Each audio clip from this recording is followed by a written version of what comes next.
Welcome to Pennsylvania Newsmakers, and as always, thanks for watching. Well, opening the schools, imagine that, your personal finances. But first, Governor Wolf issues new restrictions.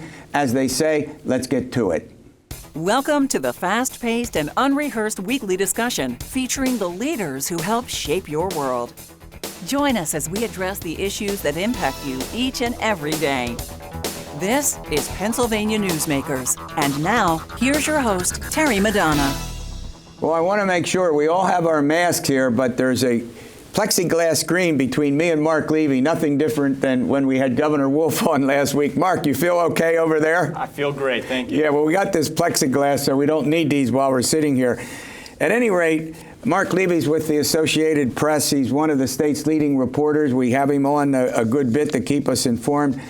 Well, Marc, this week, Governor Wolf issued new restrictions, not a shutdown, but modifications of how he, with the red, yellow, and green policies that he had into effect. Every county in the state is now green, but given the uptick and the spike in some counties, particularly out in Allegheny County, the governor says new restrictions that affect all of us. Well, what are the main ingredients of the restrictions? There's basically three main ingredients here. One is bars and restaurants are going to be limited to 25% capacity, the ones that serve alcohol. You have to serve a meal with that liquor or beer. And the other thing is that he's limiting indoor gatherings to 25 people. So that's coming down from 250 people, which had been the rule under his, what he calls his green phase. Yep. All right. Well, let's go to another topic. Let's talk about natural gas tax credits, and I know that's a controversial subject. We're talking about the possibility of 4 new facilities up in Northwest. Governor Wolf, unlike many other Democratic governors, even though he's, quote, a liberal, end quote, and I'm using that descriptively, not pejoratively, has signed the legislation, and here we go. Natural gas is hugely important. What is the natural gas tax credit? So this is designed to give a financial incentive to companies to come and set up petrochemical plants. So they are expected to target the Northeast where there's dry natural gas there, and they would use the natural gas from Pennsylvania to create things like fertilizer or industrial chemicals like ammonia. The governor, even though he is trying to pursue climate-friendly policies, he also has long said that he wants to help the natural gas industry become successful and to help them get their product to market. And, they're losing fights to create interstate pipelines, and this is one way for them to find new customers. Yeah. And the natural gas is very important to the economy of the state. Now, it does have its opposition, particularly in the southeastern part of our state. But overall, and I think the main reason that Governor Wolf supports it is its significance to the economy. Am I wrong about that? Certainly, he sees it as significant to the economy, but he's also used it as sort of a trade-off with trying to impose taxes on them. On severance production. tax. So right. he's said, we want them to be successful, but we also want them to pay what he calls their fair share in taxes to the state. And he also has expressed concerns about the pipelines and the environmental considerations with the pipeline. So he does have those two areas that he's talked about frequently. To be fair, he also has permitted a major pipeline project that his administration has been heavily fining and has been heavily criticized for permitting. All right, I want to get to one other subject before I let you go, and that has to do with the election of judges. 15 judges on the Superior Court, 7 on the Supreme Court, and I think it's 9 on the Commonwealth Court. We elect them statewide.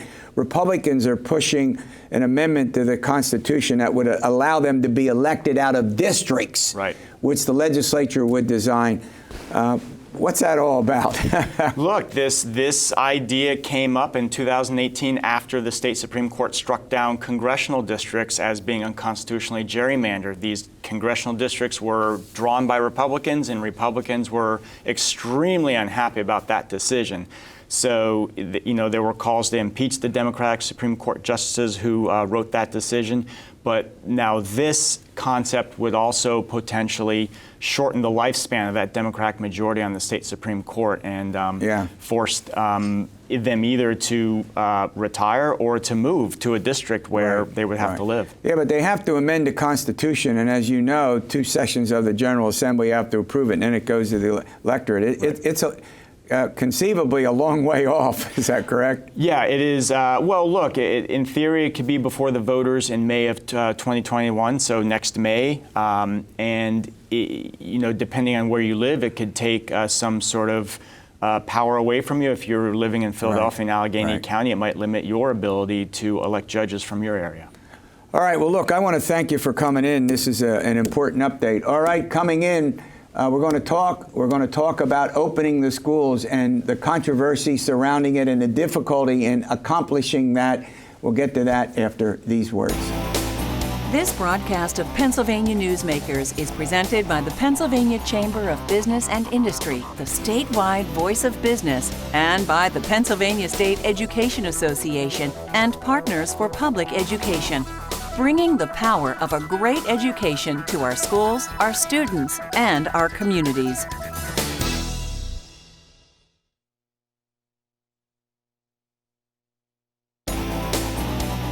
This broadcast of Pennsylvania Newsmakers is brought to you by the Pennsylvania Highway Information Association, the go-to source to learn about transportation projects and issues. Please visit pahighwayinfo.org. And by the Pennsylvania Manufacturers Association. Business in Pennsylvania is our business. Well, if there's a more important topic in the state right now, I don't know what it would be. What we're talking about, opening the schools, 500 school districts, and it seems as though they're all planning to open their schools in a whole variety of ways. Well, joining me to talk about that is Rich Askey. He's the president of the Pennsylvania State Education Association.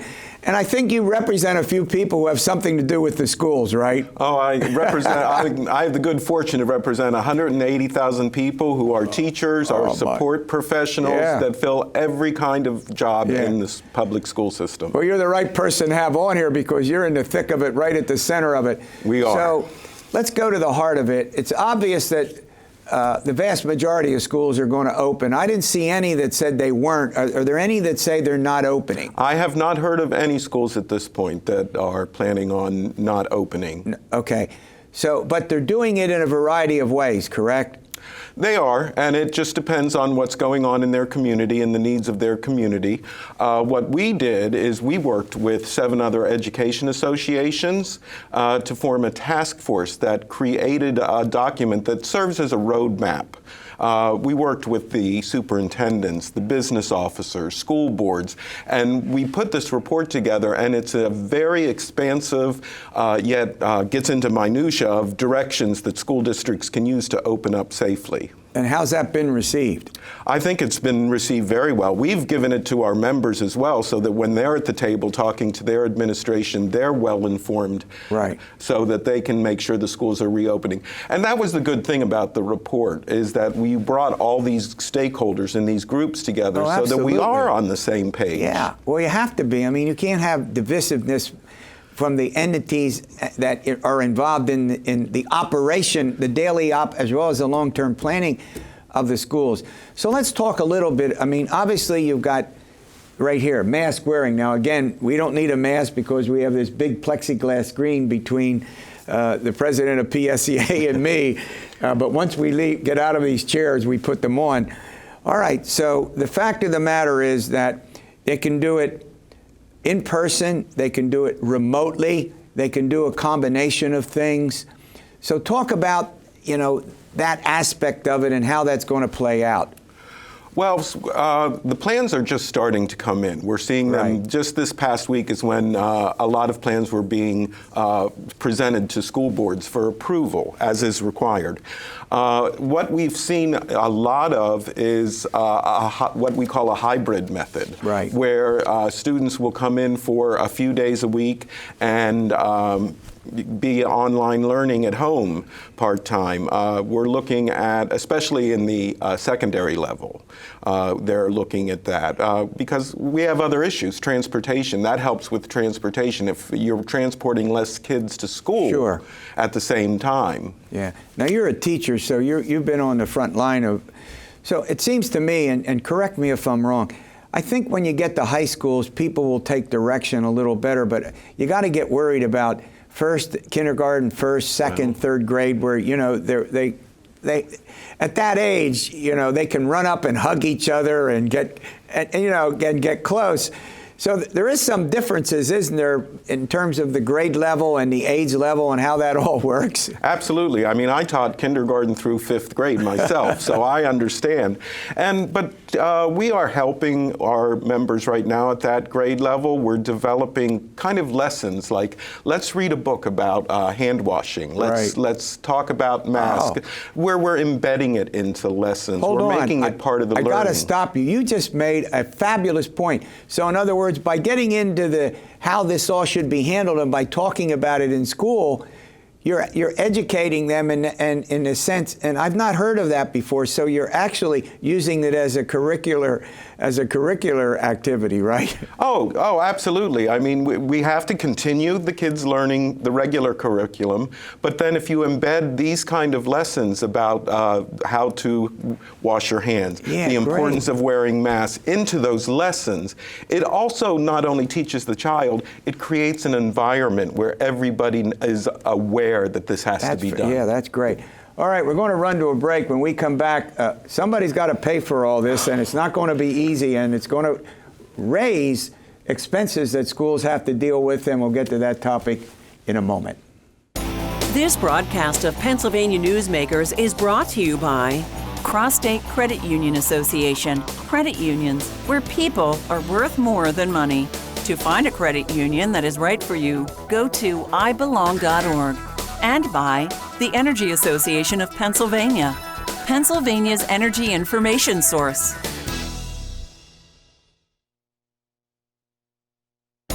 This broadcast of Pennsylvania Newsmakers is brought to you by the Association of Pennsylvania State College and University Faculties, representing the faculty and coaches who are devoted to providing quality public higher education for Pennsylvania's college students. Well, Rich Askey joins me. He's the president of the Pennsylvania State Education Association. I'll tell you, we're talking about one important subject, and that's the opening of the schools. 500 school districts spread throughout the state of Pennsylvania. It's an enormous job to get them open and to do it safely. All right, there isn't any doubt in my mind, and I think you would agree, that when you begin to open up the schools, that it's going to increase the expenses for the schools. And the local property tax provides the biggest source of revenue for schools, but the state of Pennsylvania has money from the federal government, and you know, the state resources are there as well. So what's the situation with the current financial condition of Pennsylvania's 500 school districts? It's worrisome. We're looking at the fact that there's probably going to be about $1 billion lost revenue for school districts. So, and then you're going to have the added expenses that are needed. So we are really advocating for the federal level, for the Congress to step up and fill in that gap. We're advocating they need to pass a bill that would bring $175 billion into schools across the entire country.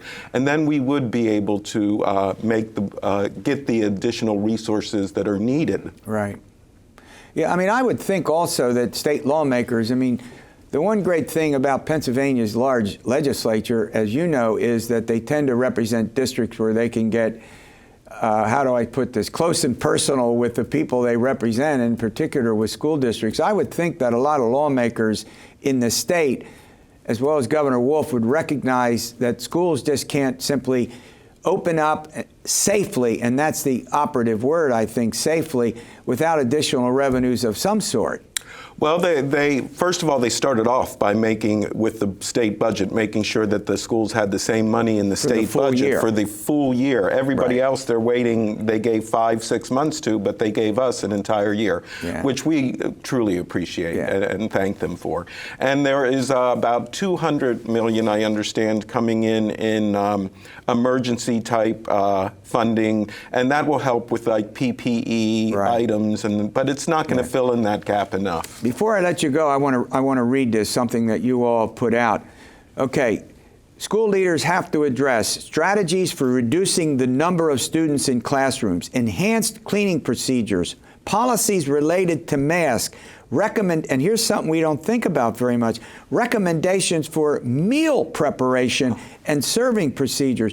We're not talking about modest changes as schools open. We're talking about major and significant changes to operations. Oh, absolutely. When you talk about meal preparation, you can't put all those kids into a cafeteria.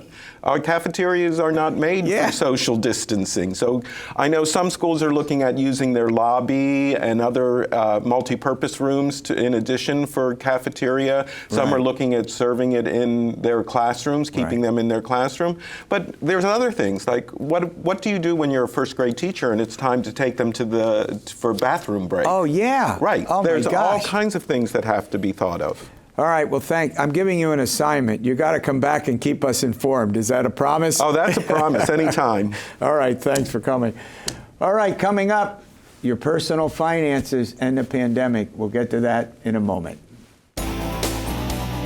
This broadcast of Pennsylvania Newsmakers is brought to you by the Pennsylvania Medical Society. Inspired physicians committed to the good health of Pennsylvanians and the advancement of the practice of medicine.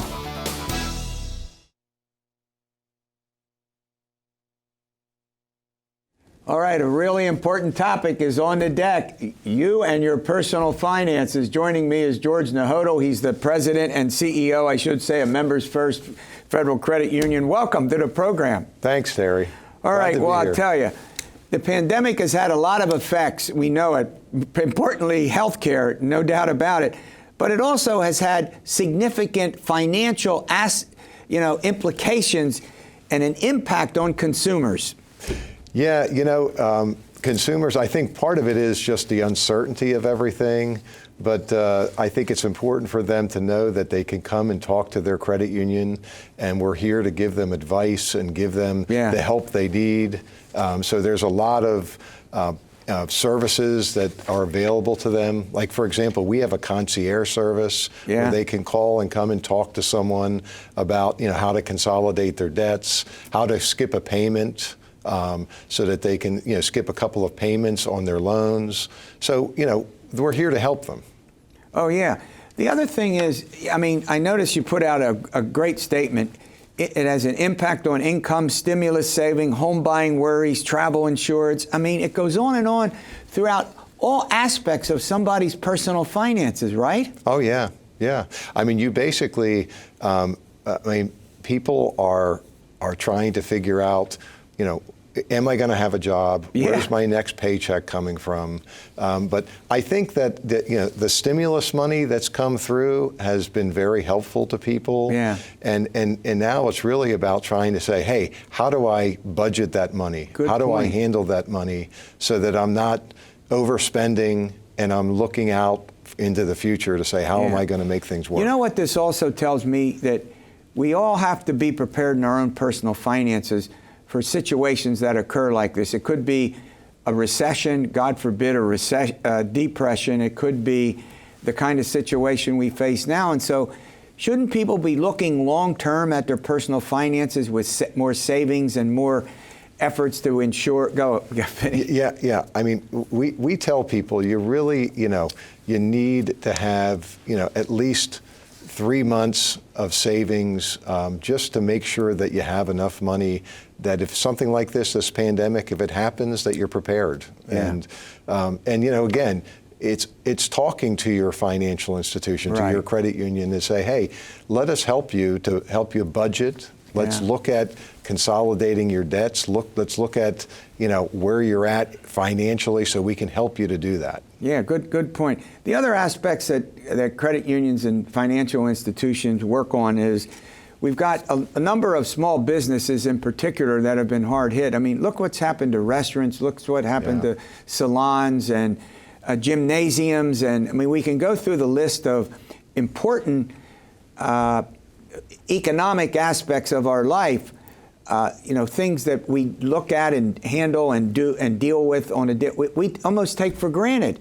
Yeah. But yet, How are you working with businesses, particularly small businesses, to deal with this situation? Yeah, the government has a payment protection program. A lot of people just use the expression PPP. Right. And it's really a great program that allows small business to get a loan, okay, that's forgivable if you do certain things, like you can use it for payroll, for mortgage payments, utility payments, and if you keep your business running, you can actually have that loan forgiven. Yeah, and so you really should come in and talk to someone. The vast majority of what you refer to as small employers, small businesses and other activities report slower sales, and they're having trouble getting supplies, of the material that they sell, and that has also affected the economy in a significant way.